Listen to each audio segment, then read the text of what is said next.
Compañeros, buenas tardes. Vamos a empezar con la actividad. ¿Sí me escuchan adecuadamente, compañeros? Sí, Lick, buenas tardes. Sí, buenas tardes. Buenas tardes, yo. Ok, vamos a empezar siempre con la asistencia parcial, compañeros.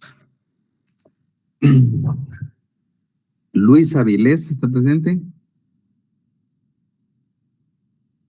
Luis Avilés.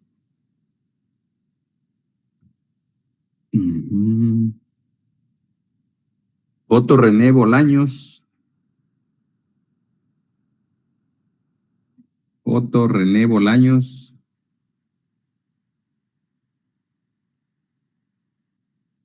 Georgina Montserrat Arreaga.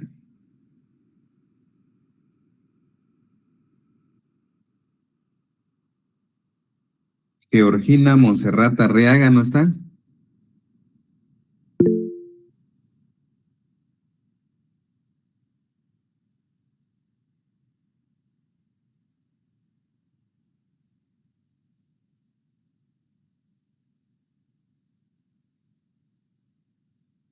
Alfonso González Vargas.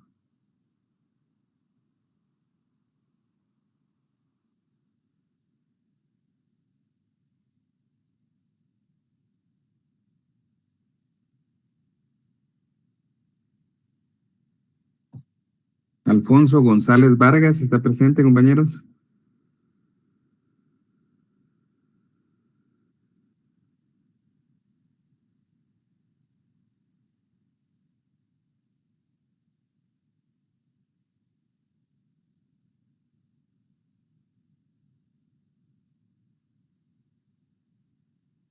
Diana Gabriela del Águila.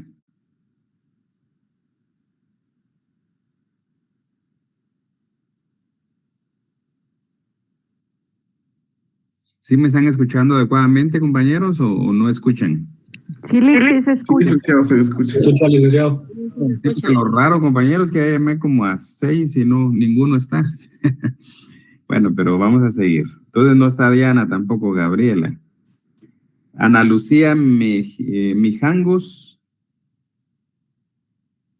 Ana Lucía Mijangos Brand, ¿no está?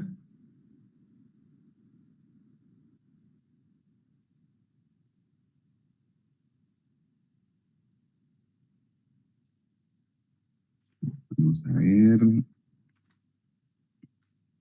María Dora Reina. Presente, Lick, buenas tardes. Muy bien, buenas tardes. Marcos Daniel Alfaro Pineda. Presente, licenciado. Muy bien. Sofía Eunice Samayoa Monzón. Presente, licenciado.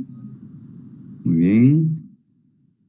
Ashley Fulvia Mayeli de la Cruz Azurdia. Presente, licenciado.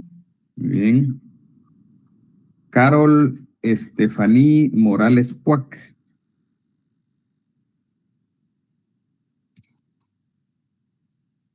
No está Carol Estefaní Morales.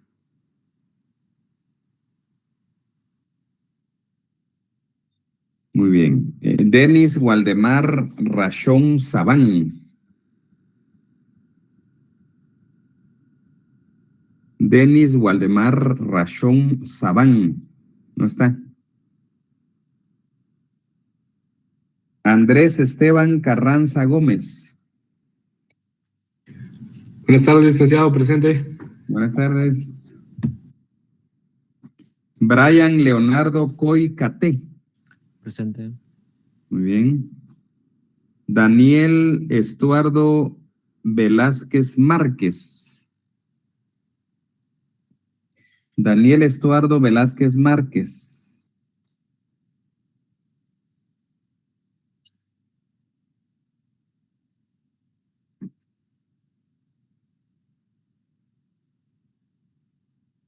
Jacqueline Marisol Chacón Ramírez.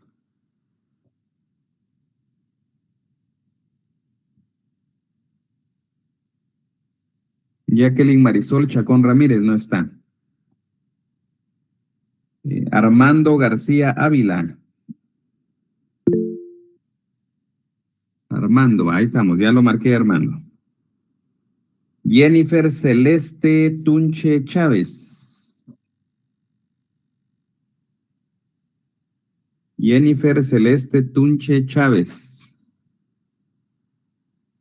No está.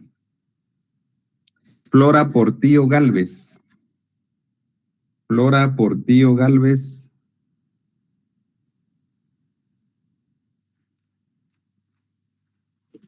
Dora Marina Morales Ardón. Dora Marina Morales Ardón no está. Orfa Roxana Michelle Oshla Román. Presente, licenciado. Muy bien. Eddie Fernando Villagrán Morales.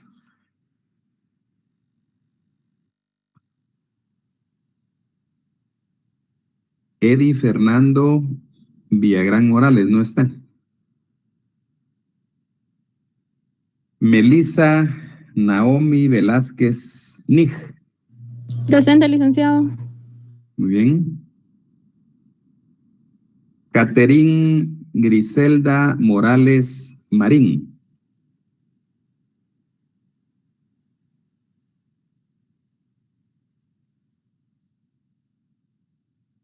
Catherine Griselda Morales Marín. No está presente.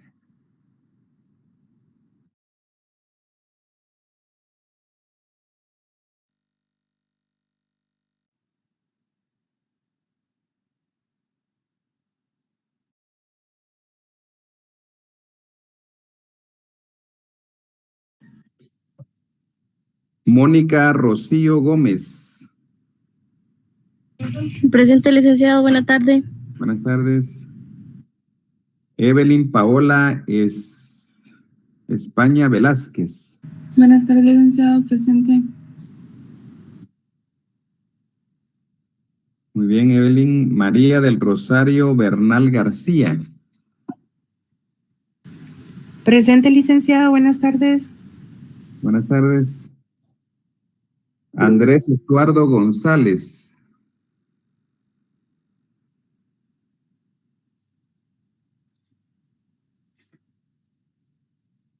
Andrés Estuardo González. No está. Joan Andrés Sánchez Díaz. Buenas tardes, licenciado. Disculpe, a mí me acaba de llamar, pero mi internet no estaba funcionando. Ahorita vamos a ver. Presente, licenciado. Muy bien, Andrés, ¿va? Andrés Sánchez. Sí, sí. Muy bien. Dígame, compañera, ¿cuál es Mi número de internet. no, su nombre mejor? Mi nombre es Catherine Morales. Ah, va. Catherine Griselda Morales Marín, ¿verdad? Así es. Aquí ya la ubiqué. Fíjate. Bueno, vamos con Silvana Papa Dávila. Presente, Lic. Buena tarde. Muy bien, buenas tardes. Rodrigo Edmundo Guerrero Hernández.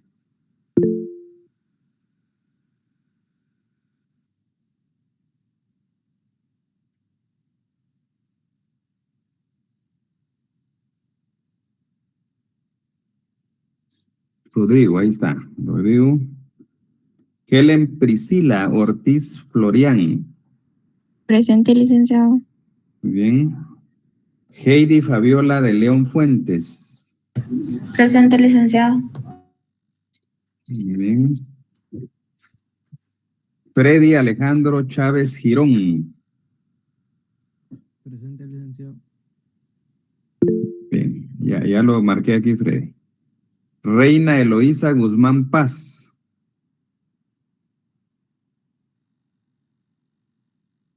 Reina Eloísa Guzmán Paz. Buenas tardes, licenciado. Es Rina. Gracias. Reina, ¿va? Gracias, licenciado. Presente, buena tarde. Muy bien, buenas tardes. Brenda Noemí.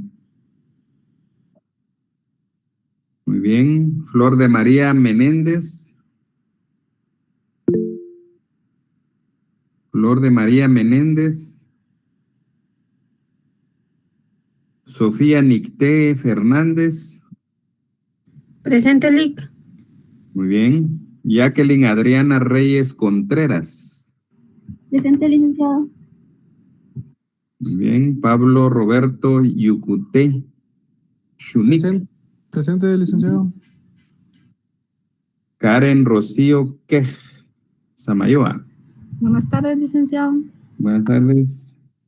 Melissa Nicté Sarasúa Cojti. Presente, licenciado. Muy bien.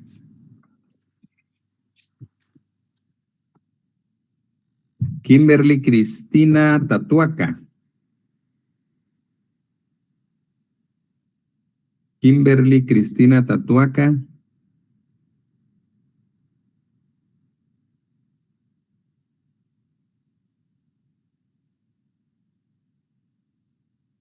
Estuardo Alejandro Ángel Sosa.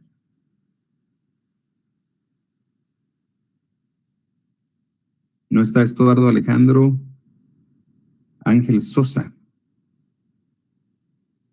Sofía Elizabeth López Reyes.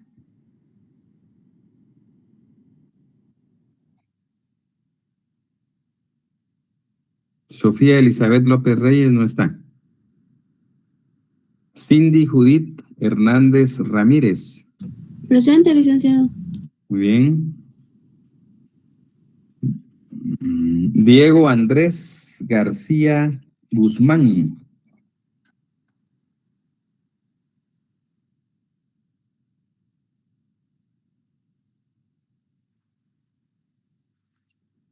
Muy bien, ahí vamos a quedarnos con el tema de la asistencia parcial. Compañeros, ¿había alguien levantando? Sí, Denis, dígame.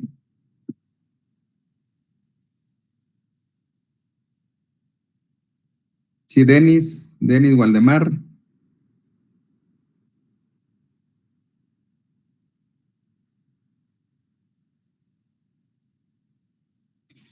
Ya lo marqué aquí, Denis, si es por lo de su asistencia, ya lo ubiqué ahí, Denis Waldemar Rachón Sabán. Bien, vamos a platicar, compañeros, vamos a platicar del tema de la prueba. Entonces, como título general, digamos, pueden anotar por ahí la prueba. Ahora vamos a hablar hoy sobre algunos aspectos relevantes de la prueba en materia procesal laboral. Siempre recordemos, compañeros, que en lo laboral hay muchas cuestiones que no están reguladas, sobre todo en el tema de la prueba es muy evidente. Son pocos artículos los cuales pues están dedicados a los medios de prueba en materia procesal del trabajo, y entonces tenemos que acudir por supletoriedad al Código Procesal Civil y Mercantil. Cuando nos preguntamos, compañeros, ¿qué tenemos que entender por prueba? Ahora, ¿qué es la prueba? ¿Verdad? Podemos anotar por ahí un renglón donde diga que la prueba es el medio de verificación. La prueba es el medio de verificación de las aseveraciones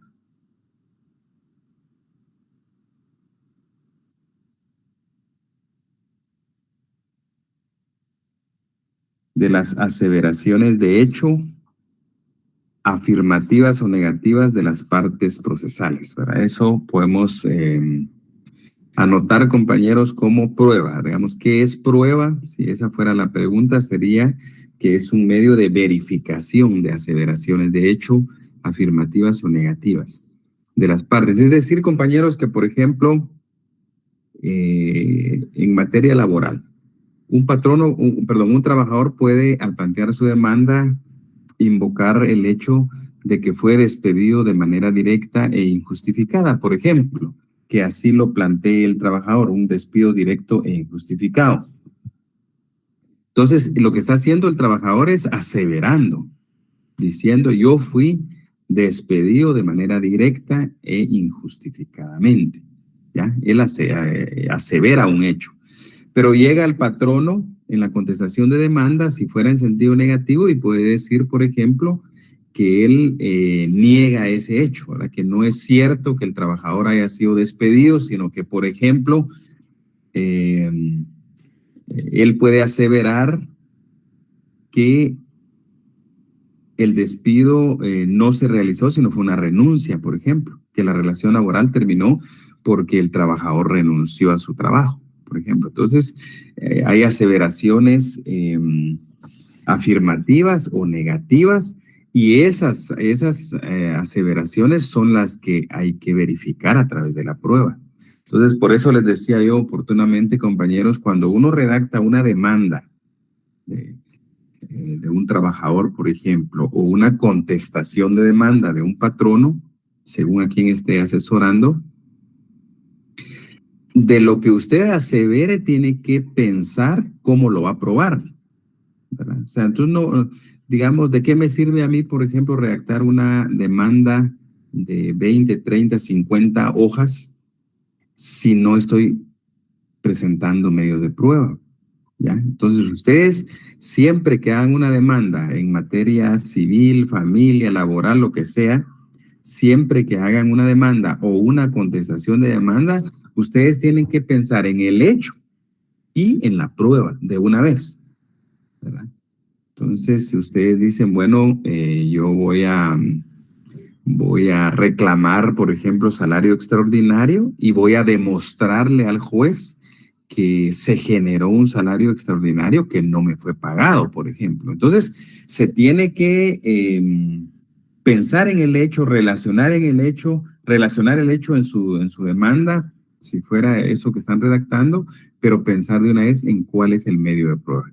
Porque de nada serviría decirle al juez, por ejemplo, que el patrono me adeuda 5,000 horas extraordinarias porque durante toda la relación laboral salí 1 hora después o 2 horas después de la jornada de trabajo, por ejemplo. Si yo no estoy diciendo cómo se va a probar dentro del proceso. Entonces siempre tenemos que pensar en la prueba. En la prueba, compañeros, no podemos decir, incluso, ustedes pueden tener un hecho que sea cierto, pero si no tienen pruebas, entonces ¿para qué lo van a relacionar si no tienen pruebas? ¿Verdad? Eso no va a prosperar. Es decir, siempre tenemos que pensar en la prueba, porque la prueba sirve para formar la convicción del juzgador, ¿verdad? Para que él se convenza de lo que yo le estoy diciendo, ¿verdad? Yo estoy aseverando algo y yo se lo demuestro a él a través de un medio de prueba. Entonces siempre pensemos en la prueba, compañeros. Ahora, ¿cuál es el objeto de la prueba? El objeto de la prueba es el hecho controvertido. Anotemos ahí, compañeros, otra idea importante. El objeto de la prueba es el hecho controvertido. ¿Y por qué decimos que es el hecho controvertido, compañeros? Para ese efecto veamos en su código de trabajo. En su código de trabajo, compañeros.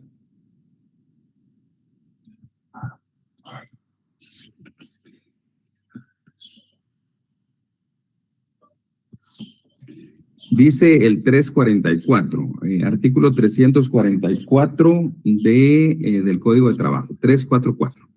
Dice, si no hubiere avenimiento entre las partes, el juez recibirá inmediatamente las pruebas ofrecidas. Cuando dice, compañeros, que no hay avenimiento, subrayen eso, ¿verdad? Que no hubiere avenimiento, quiere decir que hay contradicción, que hay hechos contradictorios, porque, por ejemplo, alguien está reclamando aguinaldo y el otro no se lo quiere reconocer. Entonces hay un hecho controvertido ahí. Uno asevera que le adeudan aguinaldo y el otro asevera que no existe ese derecho para el trabajador, ¿verdad? Hay oposición.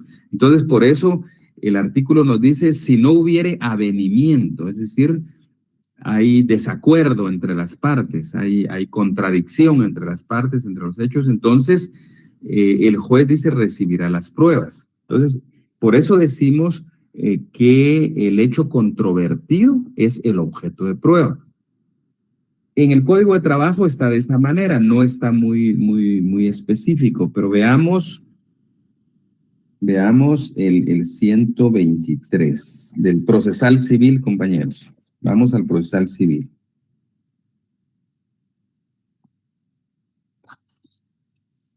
En el procesal civil, pues el legislador fue más claro y dice, vean el 123 del Código Procesal Civil y Mercantil. Dice, si hubiere hechos controvertidos, se abrirá a prueba el proceso. ¿Ya? Entonces quiere decir, por eso aseveramos, compañeros, esa idea de que el objeto de la prueba es el hecho controvertido. Entonces, ante la pregunta en el examen, por ejemplo, ¿y cuál es el objeto de la prueba? Hecho controvertido, ¿ya? Porque es ese hecho controvertido el que se necesita probar. Yo no voy a probar algo que los dos están de acuerdo y que los dos aceptaron, por ejemplo. Entonces, no tendría caso que hubiera pruebas sobre eso. Es sobre el hecho controvertido. Porque yo digo que sí, el otro dice que no. Entonces, es la prueba la que determina quién tiene el derecho a su favor y así tendrá que considerarlo el juez. Entonces, repito, el 123 del procesal civil dice, si hubiere hechos controvertidos, se abrirá a prueba el proceso. Entonces, por eso aseveramos, repito, que el objeto de la prueba es el hecho controvertido. Muy bien, y los fundamentos que mencionamos, 344 Código de Trabajo, 123 Procesal Civil y Mercantil. Bueno, veamos otro, ya vimos dos subtemas, digamos, la definición, ya hablamos del objeto de la prueba. Ahora vamos a hablar de la finalidad de la prueba, ¿verdad? ¿Cuál es el fin de la prueba?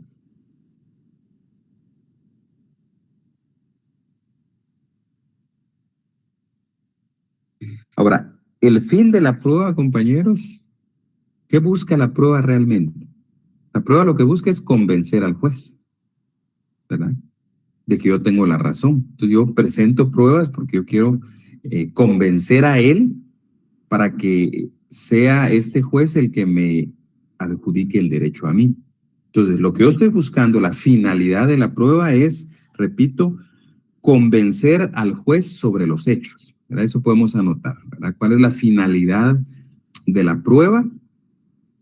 Finalidad de la prueba, convencer al juez de los hechos.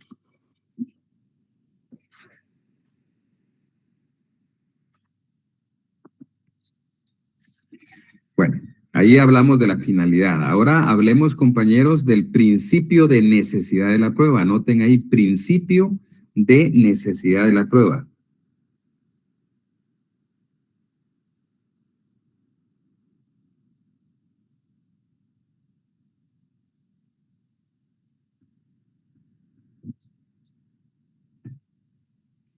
Anotemos, este principio consiste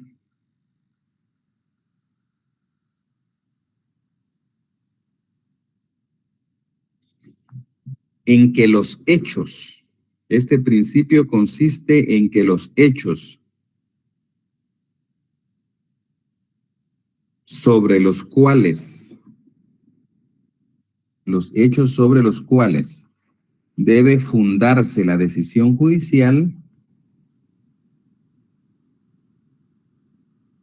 los hechos sobre los cuales debe fundarse la decisión judicial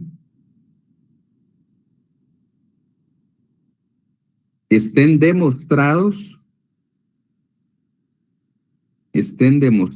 con pruebas aportadas al proceso. Estén demostrados con pruebas aportadas al proceso. ¿Qué quiere decir esto, compañeros? Que el juez, cuando tome su decisión, tendrá que tomar en consideración las pruebas que estén dentro del proceso. Es decir, por ejemplo, si un patrono tiene un finiquito laboral en sus manos o en una audiencia, pero él no lo presenta en el momento procesal oportuno, entonces esa prueba no la va a tomar en consideración el juez. Aunque el juez haya sabido o haya visto que exista ese medio de prueba, él no puede tomarlo en cuenta. ¿Por qué? Porque no está incorporado al proceso. Entonces, las partes procesales tienen la carga de la prueba en el sentido que deben demostrar lo que les convenga dentro del proceso. Y si no está ahí, no está incorporado, aunque el documento exista. Y por eso se recuerdan que hablamos de que los efectos de la rebeldía, cuando hablamos del efecto de los efectos de la rebeldía, decíamos que precluyen ciertos derechos para las partes procesales, ¿verdad? Porque al no comparecer a primera audiencia, por ejemplo, en el caso hablemos del demandado, en el caso del demandado, si no llega a la primera audiencia, no va a poder contestar la demanda. Y es en la contestación de la demanda donde tienen que ofrecerse los medios de prueba. Entonces, este demandado, hablemos, digamos, de un escenario fatal. Supongamos que un demandado tenga suficientes medios de prueba, suficientes documentos que incorporar al proceso y que con base en esos documentos el juez pudiera hasta absolverlo, por ejemplo, de las pretensiones del actor. En ese caso, compañeros, si él no llega, si no se presenta a la audiencia y no se excusa por enfermedad y no se reprograma la audiencia, entonces, ¿qué va a pasar? Él pierde su derecho de presentar todos los medios de prueba. Él, como les digo, puede tener suficientes medios de prueba incluso para salir absuelto. Pero si no llega a la audiencia, no va a poder contestar la demanda y consecuentemente no va a poder ofrecer y aportar prueba al proceso.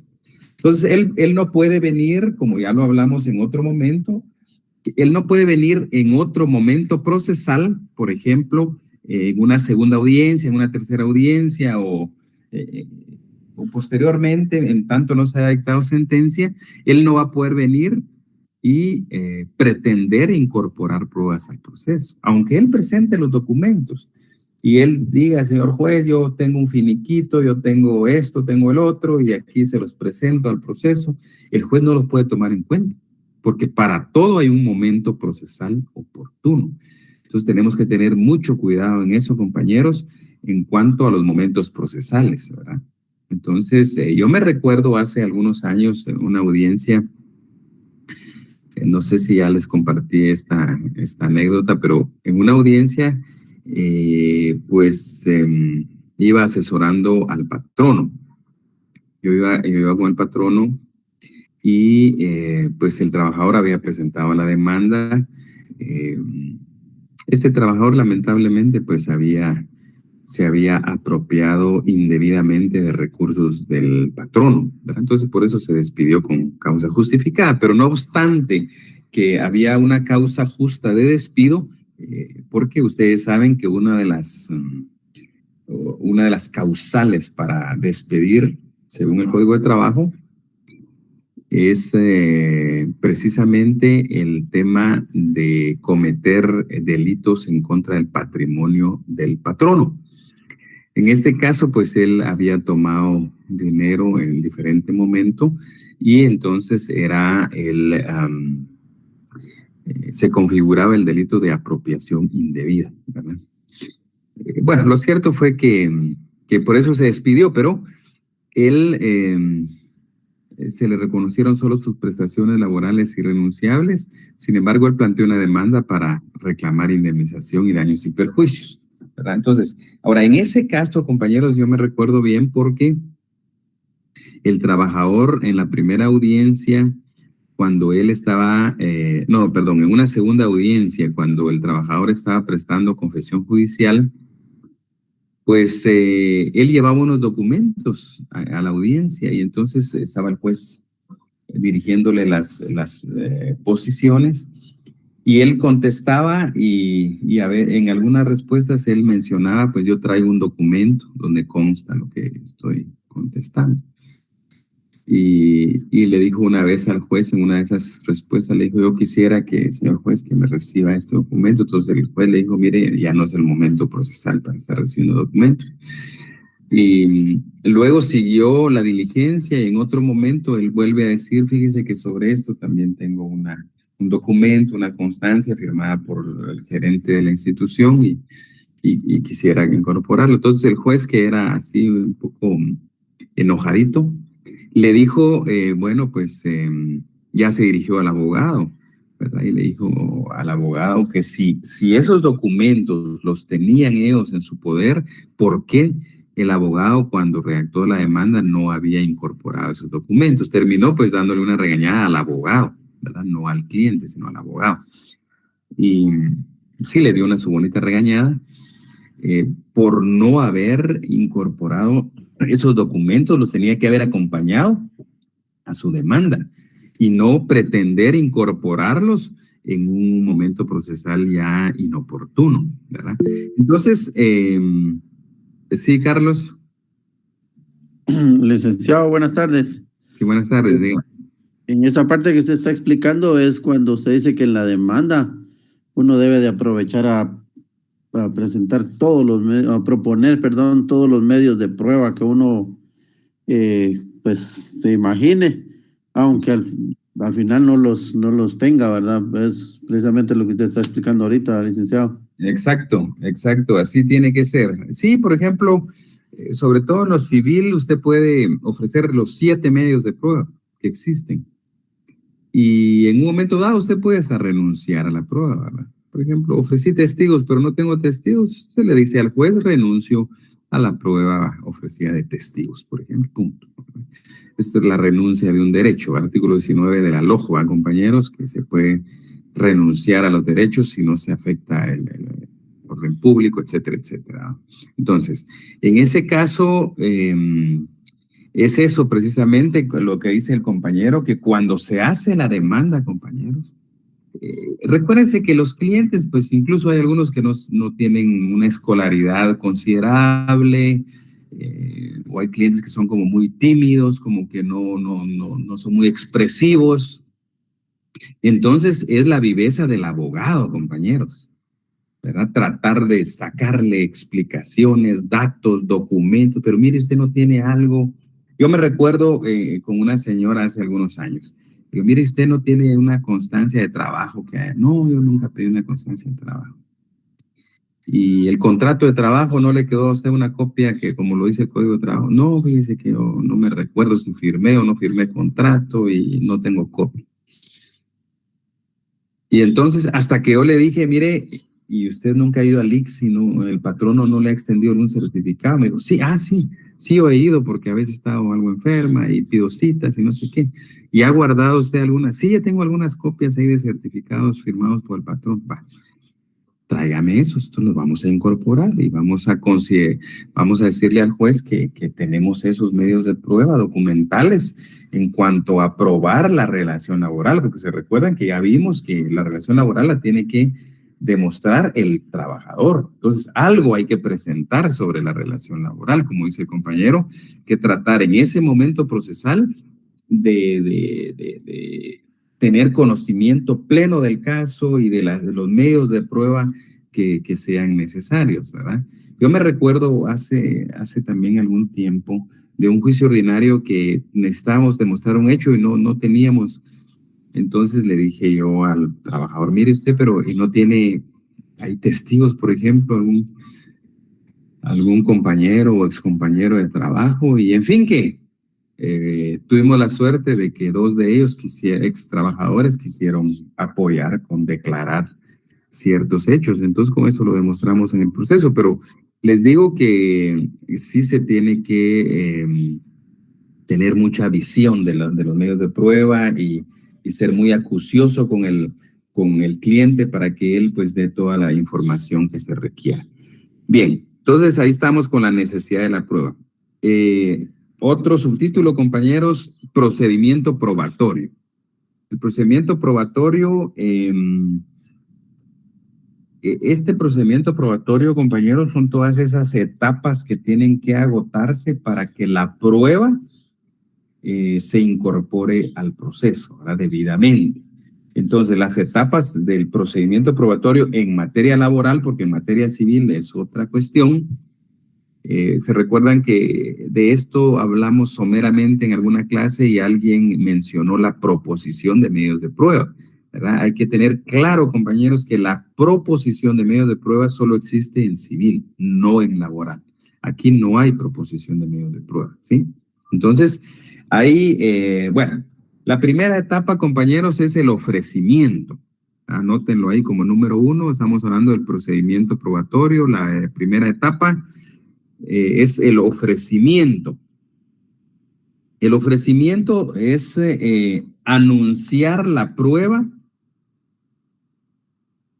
Anoten ahí un rengloncito que diga: el ofrecimiento es anunciar la prueba que se va a rendir para demostrar las pretensiones.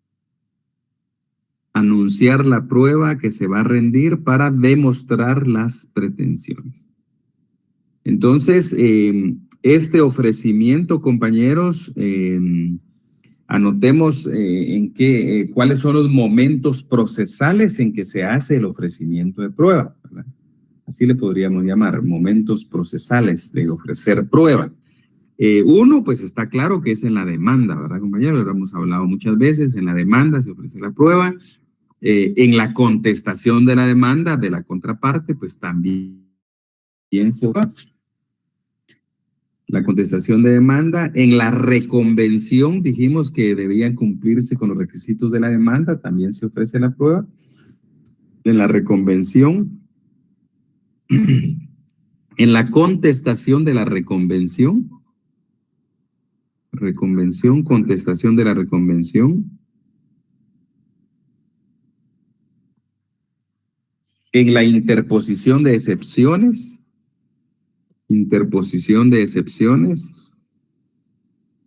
contradicción de excepciones,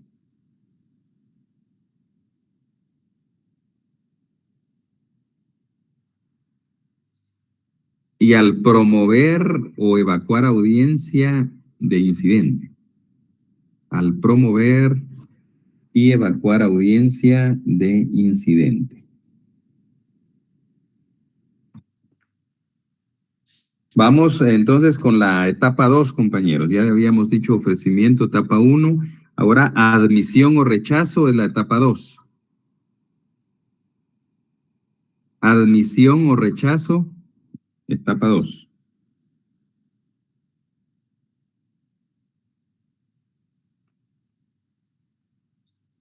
El juez puede admitir o rechazar la prueba.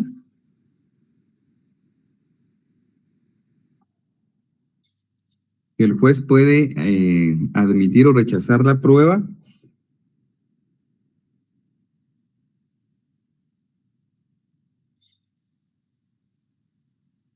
estimando para ello la pertinencia,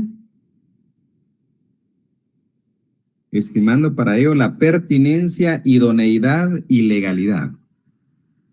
Pertinencia, idoneidad y legalidad.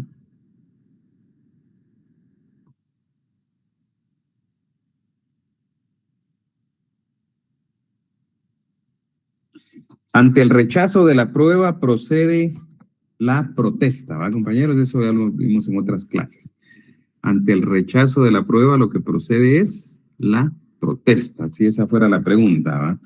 ¿Qué procede en contra de un rechazo de prueba?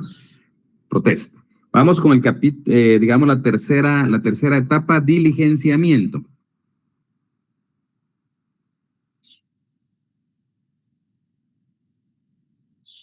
Nuestro código, compañeros, se refiere más a recepción o a recibir la prueba, que es lo mismo, digamos.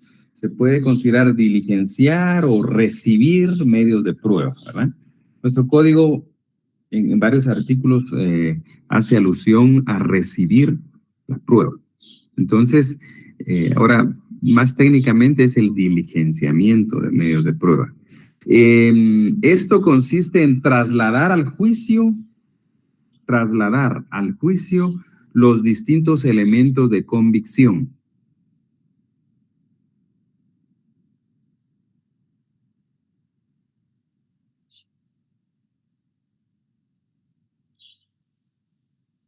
Trasladar al juicio los distintos elementos de convicción ofrecidos por las partes.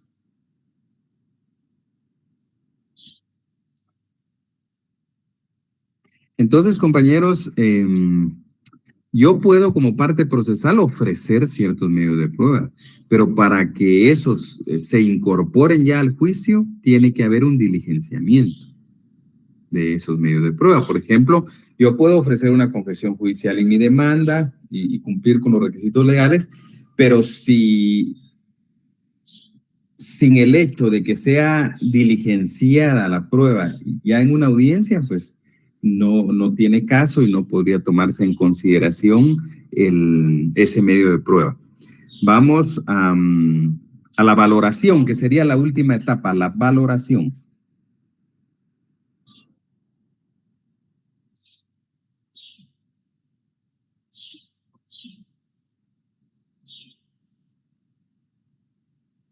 Valoración.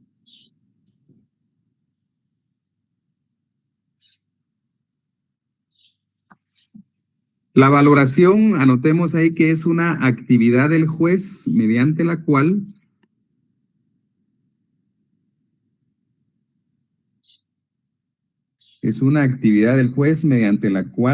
determina el valor probatorio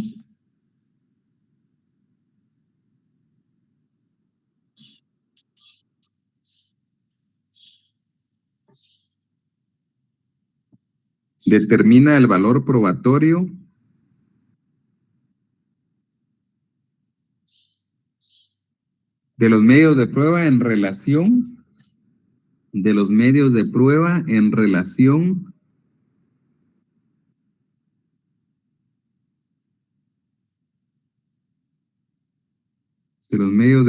relación a los hechos invocados por las partes procesales. En relación a los hechos invocados por las partes procesales.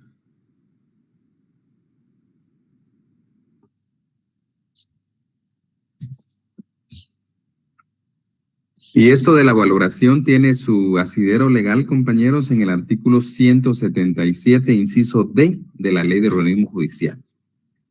Artículo 147, 147, inciso D, D de dedo, de la Ley de Organismo Judicial.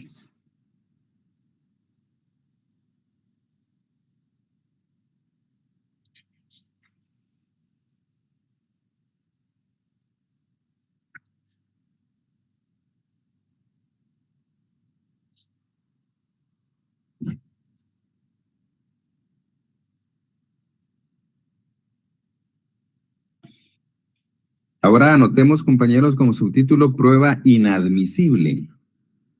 Prueba inadmisible.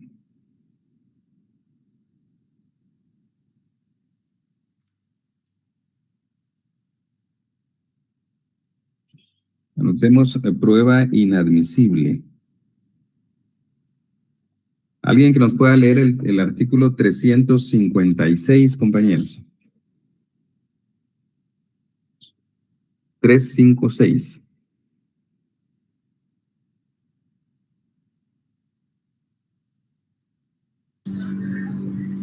Artículo 356. Los tribunales de trabajo y previsión social no admitirán pruebas extemporáneas, contrarias a derecho o impertinentes.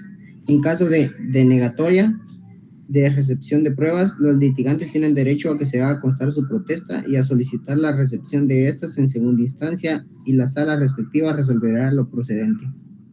Muy bien. Entonces, compañeros, ahí en ese artículo está la prueba inadmisible. Pueden anotarle ahí, compañeros, al margen de ese artículo, prueba inadmisible. Dice, y marquen ahí que son 3 pruebas que no son admitidas, ¿verdad? Número 1, dice ahí, extemporáneas. La 2 es contrarias a derecho y la 3, impertinentes. Son tres aspectos diferentes, compañeros, ¿verdad? Si la prueba no se va a admitir si es extemporánea, si es contraria a derecho o impertinente, ¿verdad? Ahora bien, veamos así brevemente a qué se refiere este artículo. Vamos a ver, Lisette. Buenas tardes, Lic. Para ampliar un poquito, ¿usted nos podría dar un ejemplo de cada una de esas pruebas inadmisibles?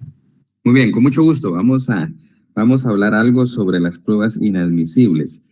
Entonces ya anoten ahí en sus apuntes que las pruebas inadmisibles son las extemporáneas, contrarias a derecho impertinentes. Esas tres pruebas son, no son admisibles en el juicio ordinario laboral. Va.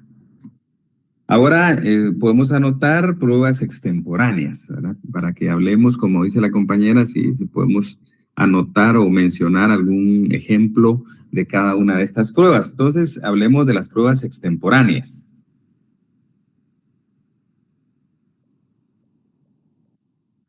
Estas extemporáneas son las que no fueron ofrecidas en los momentos procesales oportunos.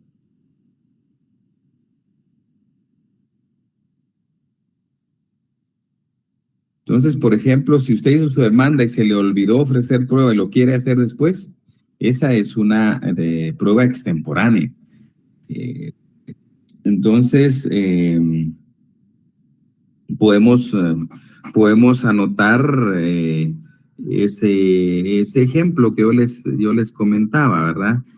Por ejemplo, querer incorporar documentos ya en una segunda o tercera audiencia del juicio ordinario laboral. Eso ya es extemporáneo, o sea, fuera del tiempo. Por ejemplo, ¿verdad? Incorporar la prueba de documentos en una segunda audiencia, por ejemplo, cuando debió haberlo, si es el actor, debió haberlo ofrecido en su demanda, y si es el demandado, al contestar la demanda, ¿verdad? Entonces, ahí estaría un ejemplo, y decimos que consiste en que son pruebas ofrecidas, que son pruebas que no fueron ofrecidas en el momento procesal oportuno. Y como ejemplo es esto de incorporar documentos. Vamos con la 2, que sería contrarias a derecho.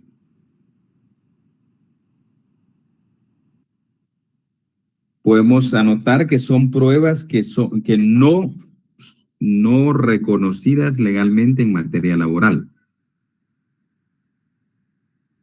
Son pruebas no reconocidas legalmente en materia laboral. Por ejemplo, ofrecer declaración de parte. Es inadmisible. Lo que hay que ofrecer es confesión judicial. Es un ejemplo. Repitiendo, el ejemplo de contrarias a derecho es ofrecer una declaración de parte cuando lo correcto es una confesión judicial. Y por último, compañeros, la prueba impertinente.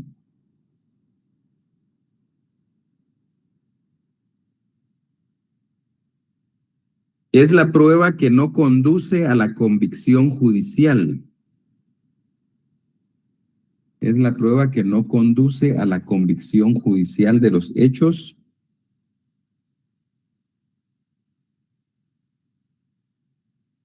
no conduce a la convicción judicial de los hechos controvertidos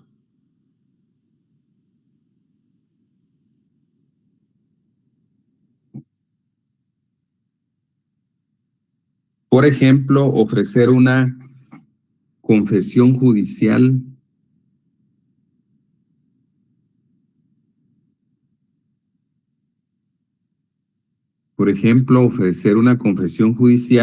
del actor como prueba, una confesión judicial del actor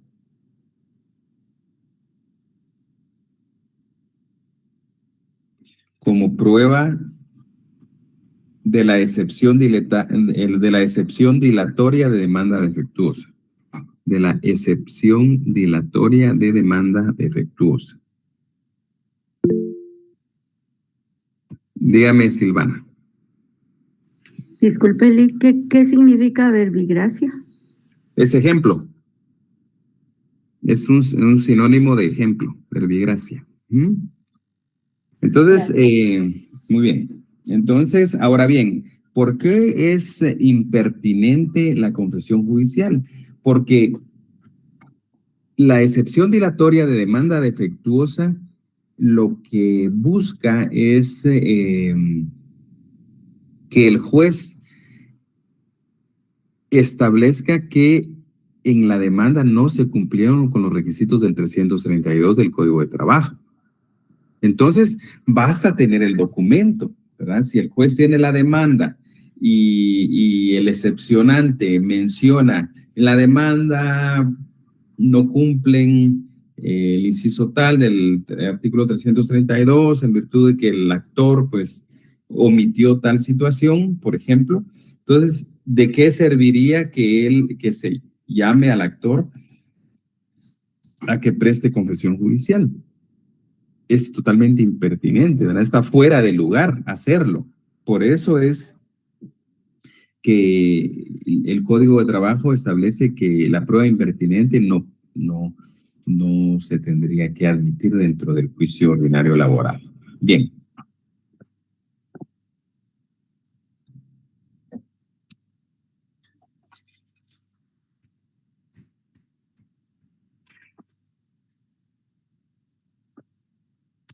Vamos a seguir, compañeros, con otros subtemas.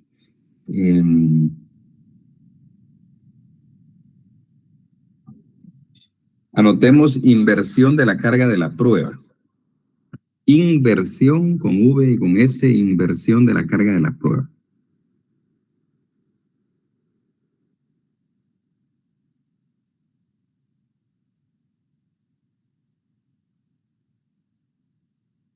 En esto, compañeros, vamos a hablar de algunos aspectos importantes sobre la carga de la prueba. Primero tenemos que tener claro, compañeros, que en el derecho quien prueba es el que asevera, ¿verdad? Si yo digo algo, yo lo debo probar, ¿verdad? Ante el juzgado.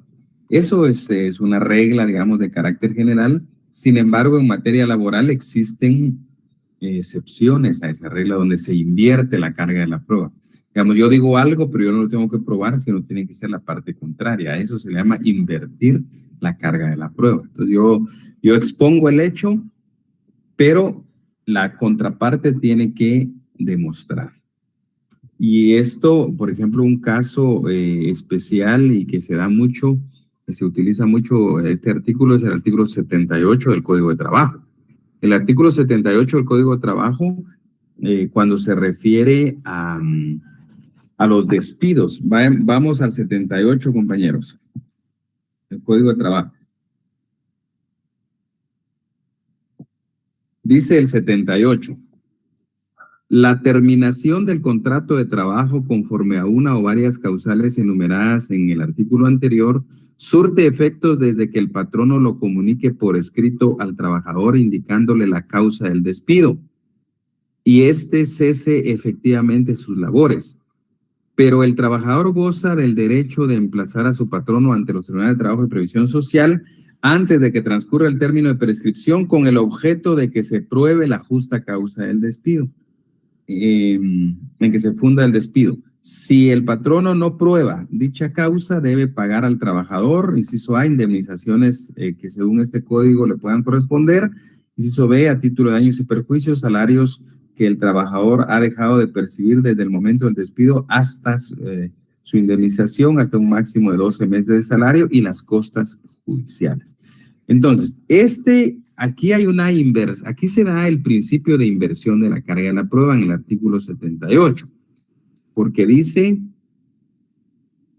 que en este caso dice, vamos a ver, ubíquense ahí como en el cuarto renglón más o menos del artículo que dice, pero el trabajador goza, dice, el trabajador goza del derecho de emplazar a su patrono ante los tribunales de trabajo y previsión social antes de que transcurra el término de prescripción y luego dice con el objeto de que pruebe la justa causa en que fundó el despido.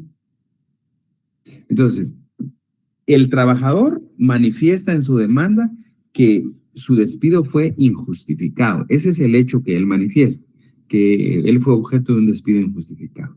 Pero ese despido injustificado no lo tiene que probar el trabajador, sino que es el patrono el que tendrá que demostrar que él sí tuvo una causa justa para despedirlo.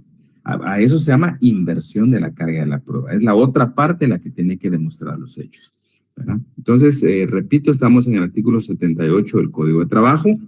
El otro caso que que está en el Código de Trabajo, compañeros, aparece en el artículo 89. Vamos al 89 del Código de Trabajo. Es otro caso de inversión de la carga de la prueba. Artículo 89. Para fijar el importe, dice... Bueno, veamos tercer párrafo. Dice, el tercer párrafo del 89. En las demandas que entablen las trabajadoras relativas a discriminación salarial por razón de sexo, queda el patrono obligado a demostrar que el trabajo que realiza la demandante es de inferior calidad y valor. Entonces, ¿qué quiere decir esto, compañeros? En términos más sencillos, es de que si un patrono, por ejemplo, tiene a un hombre y a una mujer y realizan un trabajo igual, con el igual resultado y igual valor, debería de pagarles lo mismo. Sin embargo, si por discriminación, por ejemplo, a la mujer le pagan menos, entonces, si la trabajadora alega dentro de un juicio ordinario que ella está siendo objeto de una discriminación salarial por razones de su sexo, de su género, por ser mujer, entonces el que está obligado a demostrar que el trabajo es de inferior nivel y que por eso le paga menos es el patrono. No es la trabajadora la que va a ir a demostrar eso. Ella solo alega que hay discriminación salarial hacia su persona, pero es el patrono que es la contraparte, ¿verdad? Y ahí es donde se da la inversión de la carga de la prueba, quien va a demostrar, va a llegar al juzgado a demostrar que efectivamente el trabajo, como dice aquí, es de inferior calidad y valor. Entonces, ojo con eso, compañeros. Entonces, en el 89, tercer párrafo, y en el 78, repito, es donde aparece la inversión de la carga de la prueba.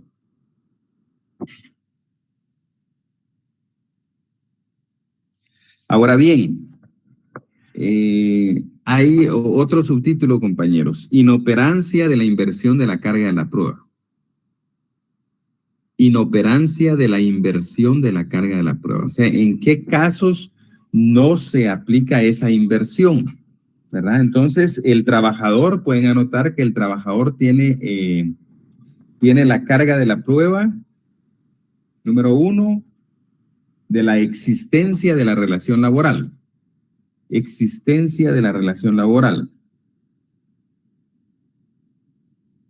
Número 2, reclamo de salario por trabajo extraordinario. Reclamo de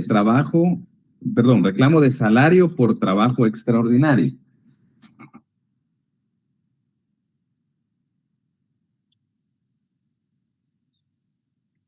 Y número 3, reclamo de ventajas económicas. Entonces estamos claros, compañeros, que aquí no hay inversión de la carga de la prueba, sino que es el trabajador que tiene la carga de la prueba. Tiene que demostrar esos hechos si lo está invocando dentro de una demanda. Anotemos como subtítulo, compañeros, sistemas de valoración. Sistemas de valoración.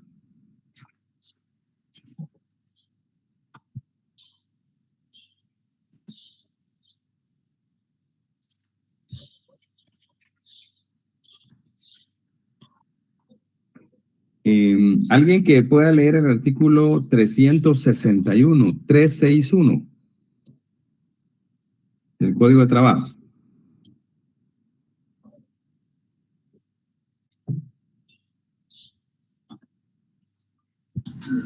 Artículo 361. Salvo disposición expresa de este código y con excepción de los documentos públicos y auténticos de la confesión judicial y de los hechos que personalmente compruebe el juez, cuyo valor deberá estimarse de conformidad con las reglas del Código de Enjuiciamiento Civil y Mercantil. La prueba se apreciará en conciencia, pero al analizarla, el juez obligatoriamente consignará los principios de equidad o de justicia en que funde su criterio. Muy bien, gracias, compañero. Entonces, de ese artículo, cuando analizamos detenidamente ese artículo, ahí están los dos sistemas de valoración de los medios de prueba en materia procesal del trabajo. El primero que aparece, vean el 361, dice, salvo disposición expresa en este código y con excepción de, ahí empiezan a mencionar pruebas, ¿verdad?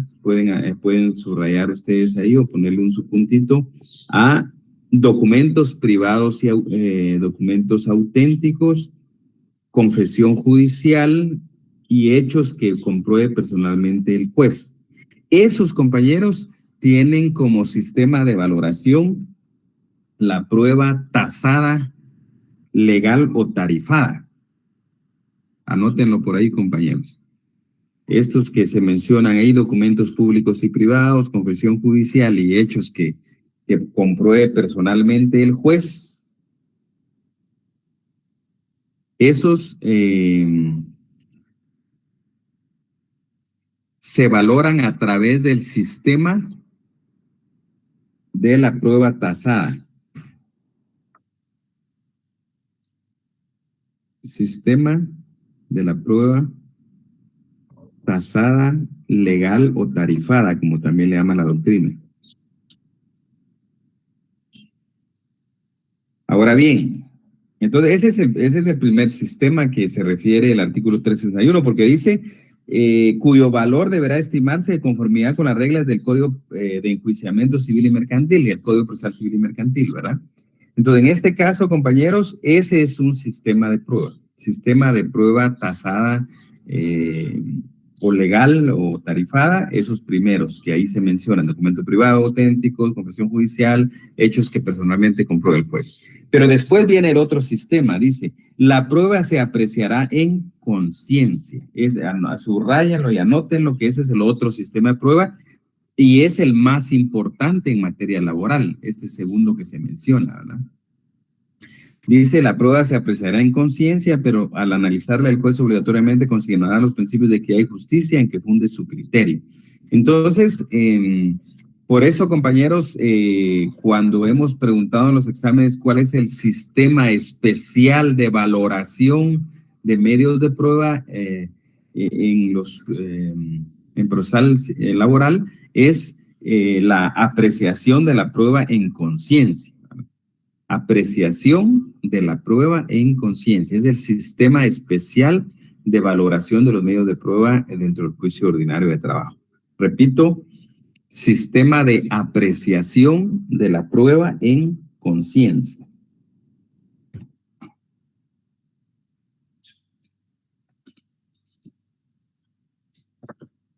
Ahora, bueno, en estos últimos 10 minutos, compañeros, vamos a hablar de algunos medios de prueba en particular.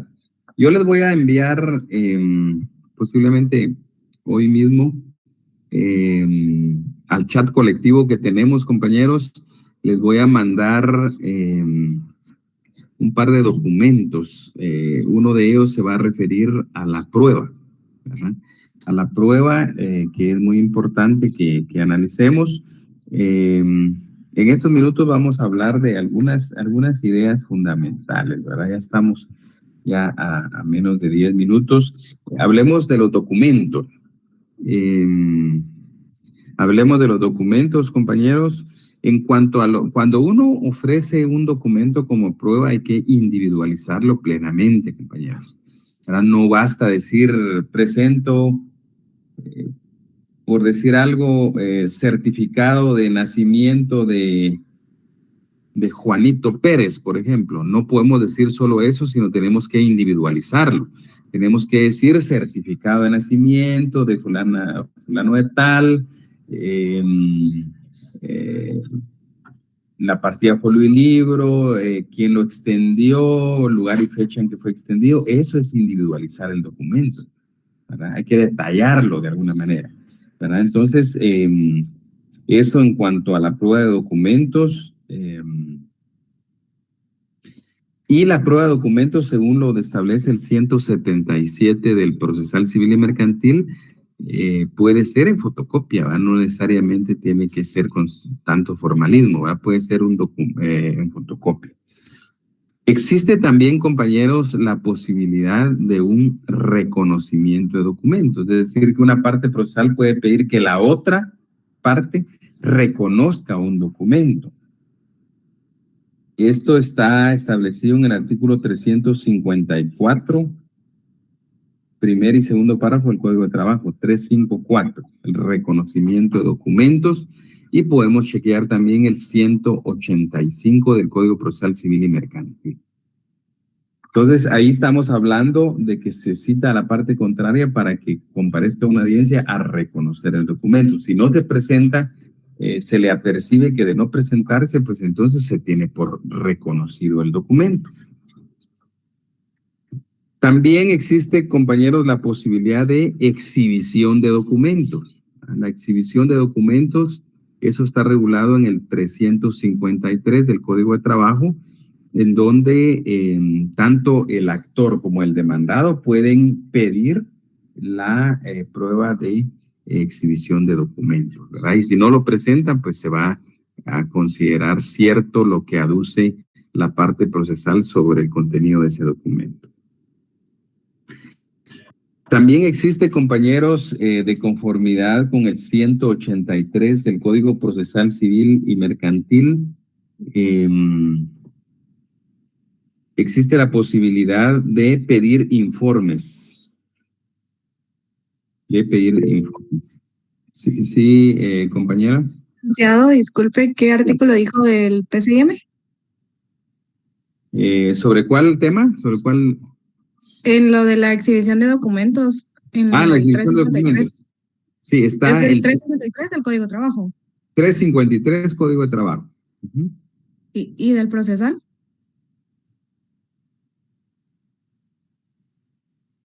No, solo ese mencionamos. Ahora, en el informe, estamos mencionando en el informe el 183 del Código Procesal Civil y Mercantil.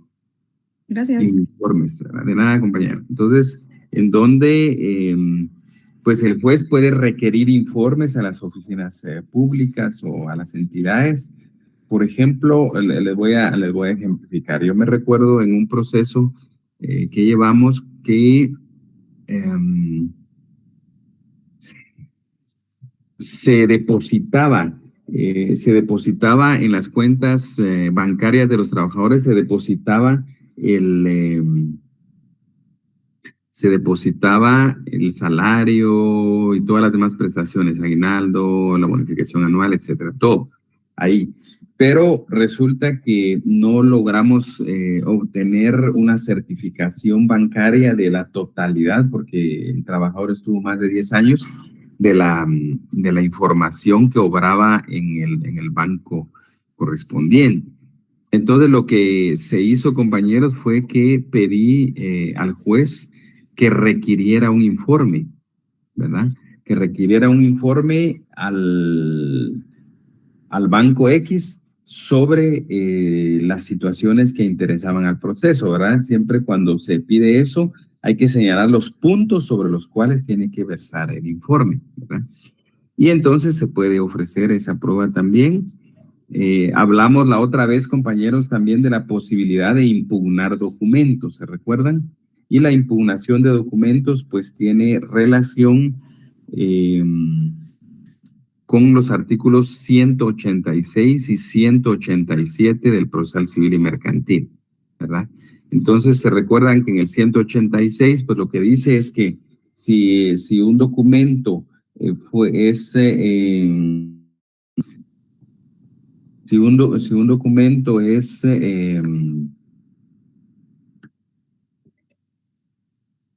emitido por un notario, por un funcionario o empleado público, se debe tener por auténtico y produce fe y hace plena prueba en juicio, ¿verdad? No podemos dudar de un documento de esa naturaleza. Sin embargo, existe la posibilidad de redarguir de nulidad y falsedad. Eso está en el 186 y el procedimiento, entonces ya en el 187, la posibilidad de impugnar esos documentos, que eso se hace a través, anótenlo por ahí, de la vía de incidente.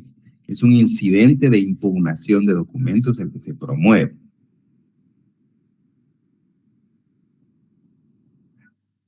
Bien, vamos a hablar el último detalle, compañeros, que sobre la confesión judicial. La confesión judicial es lo que en civil se llama declaración de parte, en laborales confesión judicial.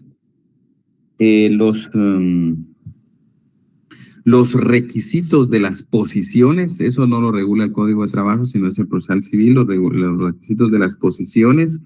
Un requisito es que deben ser claras, deben ser precisas en sentido afirmativo.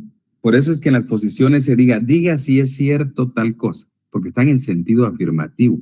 No se está usando términos negativos, ¿verdad? Entonces, en sentido afirmativo, y debe versar sobre un solo hecho controvertido, ¿verdad? Debe versar sobre un solo hecho controvertido.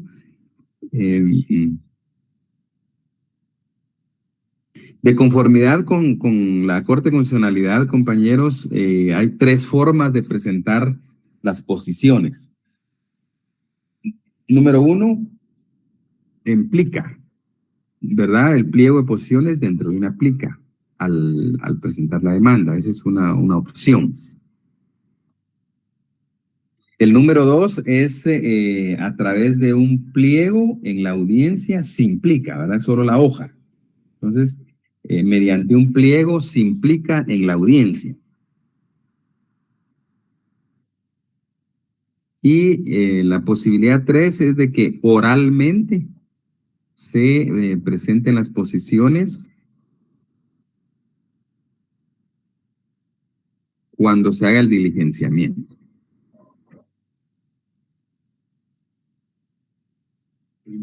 Bueno, entonces ahí estamos, compañeros. Ya se nos fue el tiempo. Ahí nos vamos a quedar con esto. Y les repito, a través del chat, compañeros, les voy a dar algunas ideas y les voy a mandar algunos materiales. Y pues fue un gusto poder compartir el curso con ustedes. Espero que pues algo hayan aprendido, que es la idea que tenemos. Algunos están preguntando de las notas, ya casi las tengo, compañeros. Pienso que mañana las termino y las logro subir al sistema, entonces mañana ya estarían ahí. En todo caso, yo les voy a avisar al chat, compañeros, que ya están publicadas para que tengan tranquilidad en eso. Y éxitos en sus exámenes de la otra semana, compañeros. Hay que estudiar bastante para poder salir bien. ¿Alguien tenía una pregunta por ahí? Gracias, licenciado. Feliz tarde. Igualmente. Feliz tarde, compañeros. Se cuidan. Feliz tarde.